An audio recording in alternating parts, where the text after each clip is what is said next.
Tonight, as the risers and barricades go up in Times Square, the New York Police Department announced it is taking new steps to protect the estimated 2 million people expected on New Year's Eve. As a result of the events of December 11th, we have prepared a tactical bulletin, a response to suicide bombers. The attempted suicide bombing on December 11th took place just steps away from Times Square in an underground walkway. In response to that failed attack, the NYPD says training for officers on duty New Year's Eve will include identifying would-be bombers, clearing crowds if they detect a threat, stopping the bomber with lethal force, and treating the wounded if a bomb goes off.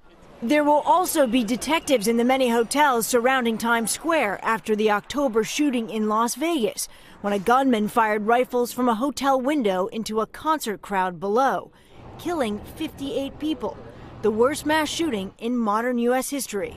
So in previous years, we had spotters in elevated positions, but this year, along with those spotters, they will be accompanied by snipers. In New York, revelers will also see the kinds of security measures that have now become standard at big gatherings. Sanitation trucks filled with sand, heavily armed counterterrorism units, and vapor-sniffing dogs that can smell traces of explosives from a distance. Measures that both protect and reassure. I think they've got it under control. NYPD, they know what they're doing.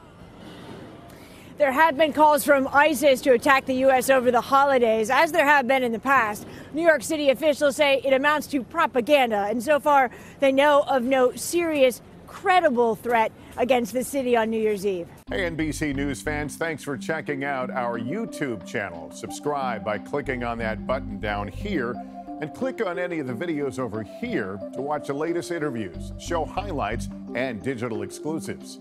Thanks for watching.